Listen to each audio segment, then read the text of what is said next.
Alright,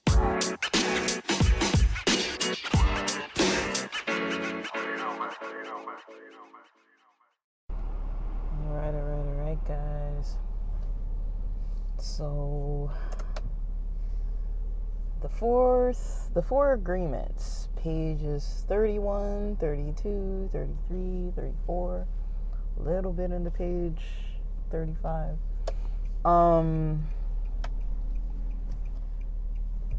They start talking about this, this term, impeccable, what the word impeccable means. They talk about the term impeccable meaning without sin.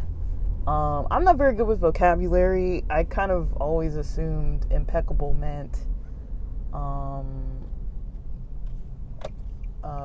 perfect. Like when somebody's like, yeah, like, I went to this restaurant and, the setting was impeccable, Like, I don't usually take it to mean, like, without fault. I take it to mean that it's perfect. I know it's maybe similar, but I never thought of it, with the, I guess, with the part about, sin. They were talking about the part about peccable. I don't remember what the exact root, I can't remember off the top of my head. But basically saying that part of the word pertains to the word sin in religion, and then is like without, so without sin, and then goes into this concept of talking about, when we do something or say something mean against someone else, or do something mean against someone else, we're actually doing that against ourselves, because it's going to make that person not like us, and it's not benefiting us for those people to not like us. So it's kind of like, I don't know if it's the same thing as like self-sabotage, but it seems like it's going towards that direction at the least. And so, yeah, I wouldn't say that these are ways that I've been taught to commonly think about these types of things, but I'm definitely gravitating towards it. I like what I'm hearing, what I'm seeing. I feel like it's a pretty cool way of going about it.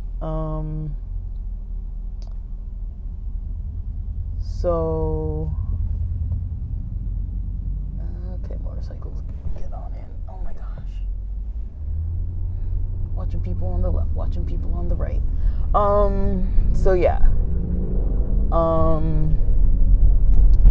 As far as that goes, I don't think there's anything like too like extremely troubling or anything. So yeah, that's kind of one way of looking at things. Another way of looking at things is, what do you say? I guess my favorite part was the story about this girl who, the mom really loves her daughter, and the daughter one day is having like a really good day on the same day that the mom comes home from work not having a really good day. And so the daughter's having a really good day. She's dancing, singing, jumping around, and getting louder and louder because she's in a real good mood. And, this mom had a hard day, got back from work, she has a headache.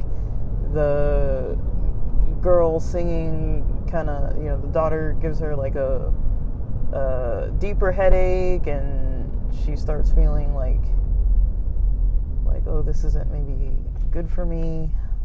So, because she has a headache already. So, she gets mad, starts yelling at her kid, like, your voice is ugly, like, stop, shut up, kind of thing.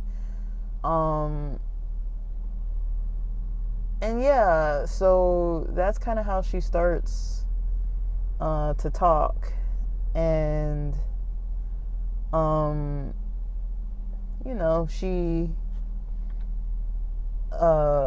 you know, they I ended at the part where they start saying, like, you know, this person, she loves her daughter, you know, and the daughter's voice isn't ugly, but because of the way the mom is feeling, she lashes out in that way and isn't really able to really see the full truth, or really understand, like, why she's treating her kid like that. She's just kind of like, I'm in a bad mood kind of thing.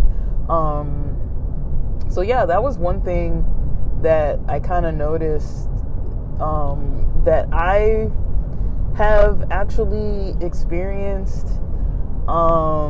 Like, I find it hard when I'm feeling bad, or like either emotionally or like having physical pain.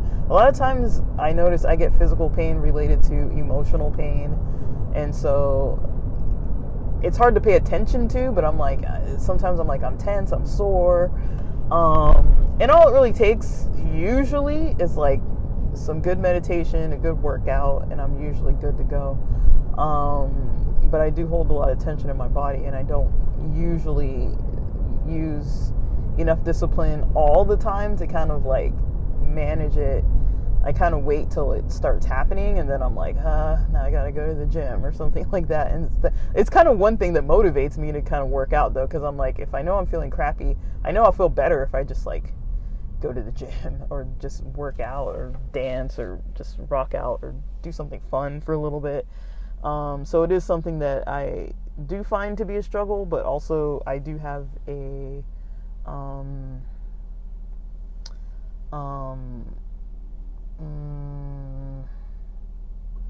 solution.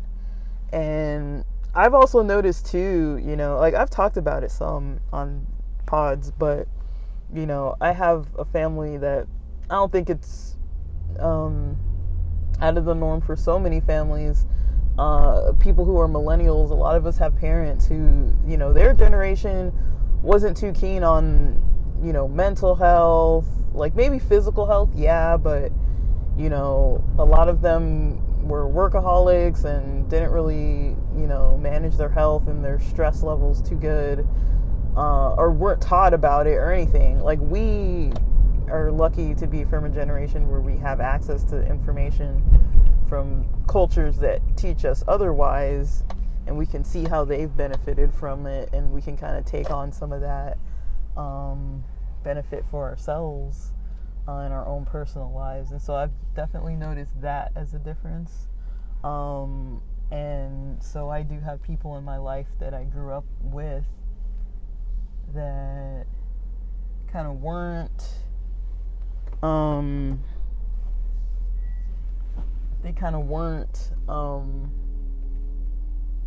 do I say, they weren't very good at, you know, managing their stress. And so I kind of would notice that, and I never really knew what was going on.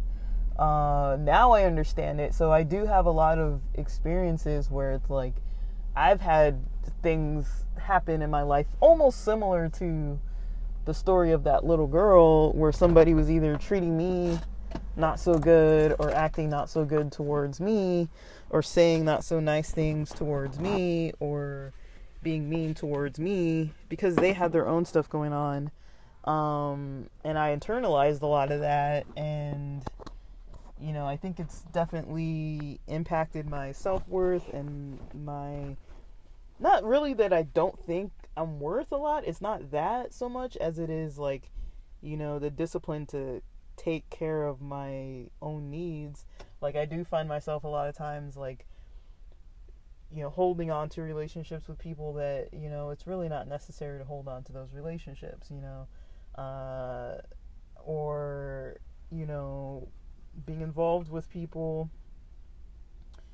who maybe just drive me up the wall, or, you know, being kind of like, you know, people pleaser. And like, you know, I see people in my family that might be like a little bit not doing too good. And I don't think there's anything wrong with helping people or trying to do good and do nice for other people, but I feel like it does get to a point where it's like I can kind of see how other people might be falling short with some stuff, and then they'll come and try to rely on me because they know that I'm going to try to help them and be reliable.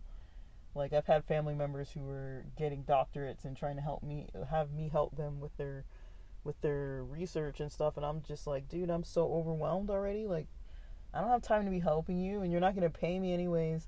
Or people who are like, they'll wait till they know that I'm out, and then they'll just be like, because they don't want to go and do stuff, run errands and stuff, they'll just wait till I'm out and just be like, hey, can you pick this up and drop it off to me or whatever? And it's like, okay, like, like stuff like that, where it's kind of like, even little things, like people wanting to split bills on stuff, or people wanting a ride, like little stuff. It can be little stuff, but sometimes it's like, okay, like I have my own financial plans, and I'm really strict on my goal, and then it's like, somebody's like, oh, you should get a ticket to this thing, and it's like, it's not that I'm not like complaining, saying like, oh, I don't want invitations or I don't like it, but sometimes I have my own goals and my own things in mind, and I'll do what somebody else wants from me, to try to help them, when it's like, I don't really need to do that. Like, a lot of people wouldn't do it.